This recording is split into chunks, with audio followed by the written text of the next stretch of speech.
नमो नारायण, जय महाकाल, जय मां बगलामुखी। सभी मेरे दर्शकों का बहुत बहुत स्वागत है, अभिनंदन है। आशा करता हूँ आप सभी लोग स्वस्थ होंगे, आपकी आध्यात्मिक उन्नति आगे बढ़ रही होगी। देखिए, आज का मेरा विषय है कि भगवान जब भी आपकी परीक्षा ले रहे हैं तो आप समझ जाइए कि आपके अच्छे दिन आने वाले हैं और आप उन सभी लोगों में से सबसे अलग हैं जो लोग बिल्कुल भी पूजा पाठ नहीं करते हैं। भगवान ने आपको चुन लिया है और ये अच्छी बात है, क्योंकि आप में से बहुत से लोग पूजा पाठ करते हैं लेकिन उन्हें ये पता नहीं होता है कि क्या भगवान उन्हें देख रहे हैं या भगवान का आशीर्वाद उनके ऊपर है या उनकी पूजा पाठ फलेगी। तो अगर आपको भी ऐसे संकेत मिल रहे हैं तो बहुत बहुत बधाइयाँ आपको। भगवान ने आपको उन लाखों लोगों में से चुन लिया है और अब आपके अच्छे दिन आने वाले हैं।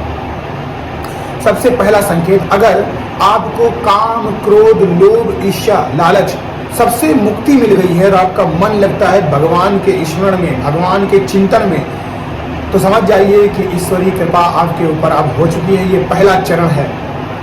दूसरा चरण, अगर आपको पवित्र तीर्थ स्थान, मंदिर, भगवानों के दर्शन होते हैं, स्वप्न में हमेशा यही चीजें दिखाई देती है, अपने पूर्वजों से आप बात कर रहे हैं, अच्छे अच्छे दृश्य दिखाई दे रहे हैं, चाहे वो नदियों के हो, तालाब के हो, झरने के हो, पशु के हो, पेड़ पौधों के हो, तो समझ जाइए कि भगवान आपसे खुश है, आपके ऊपर ईश्वरीय कृपा हो रही है। तीसरा संकेत, अगर आपको भजन, कीर्तन, कथा में जाने का मन करता, बहुत से लोग इससे भागते हैं, दूर जाते हैं, लेकिन अगर आपको भजन, कीर्तन, कथा सुनने का मन करता है, आपका मन उनको सुन के एकदम से भाव विभोर हो जाता है, आप आनंदित महसूस करते हैं और लगता है कि ये चीज़ खत्म ना हो और मैं कब फिर से इस जगह पे जाऊं, तो समझ लीजिए ईश्वरीय कृपा आपके ऊपर है। अगर आपको अच्छी सुगंध, खुशबू, चाहे वो फूलों की हो, चाहे वो मिट्टी की हो, चाहे वो इत्र की हो, किसी भी प्रकार की सुगंध आपको सूंघने को मिल रही है,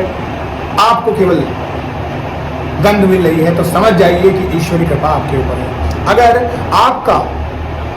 आपका सपना जो है वो आपको 3:30 बजे और 3:30 से लेकर 5:30 बजे के बीच में खींचता है, यानी आपको स्वप्न 3:30 से 5:30 बजे के बीच में अच्छे आते हैं और वो स्वप्न आपको याद रहते हैं। जब स्वप्न आपको हमेशा याद रहता है तो इसका मतलब होता है कि ईश्वरीय कृपा आपको संकेत दे रही है, समझाना चाह रही है कि मैं तुम्हारे साथ हूँ और इस सपने का ये उद्देश्य है।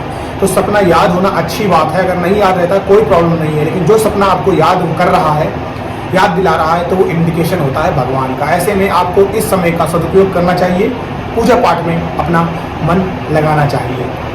इसी के साथ साथ जो लोग भगवान का स्मरण करते करते सभी चीज़ों के प्रति दया करना सीख जाते हैं, यानी गरीबों के प्रति दया करना, लोगों में दान करना। लेकिन दान का मतलब ये नहीं है कि आप फकीर हो गए। जितना आपका सामर्थ्य है, अगर उसके हिसाब से आप गरीबों का दान करते हैं, परोपकार की आपके अंदर भावना है, तो ईश्वरीय कृपा आपके ऊपर है।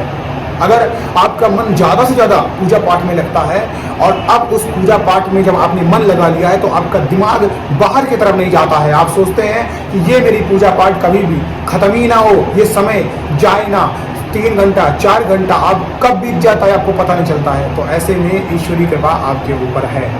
अगर आपके दिए का लौ जो होती है उसमें भगवान की तरफ को मुड़ जाए, उनकी मूर्ति की तरफ को चली जाए, या दिए में कई प्रकार की आकृतियां बनने लग जाए, तो ऐसे में ईश्वरीय कृपा का आपके ऊपर हाथ है।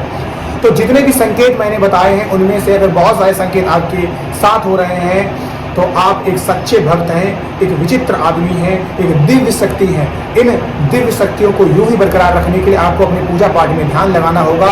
सबसे बड़ा साधना का नियम होता है अपने आप को साधना, और अपने आप को साधने का नियम होता है कि आप ईश्वर में विश्वास करें, समय का सदुपयोग करें और अनुशासन में रहें। आप सभी लोगों का कल्याण हो, मैं अपने इष्ट श्री हरिनारायण विष्णु से यही कामना करता हूँ।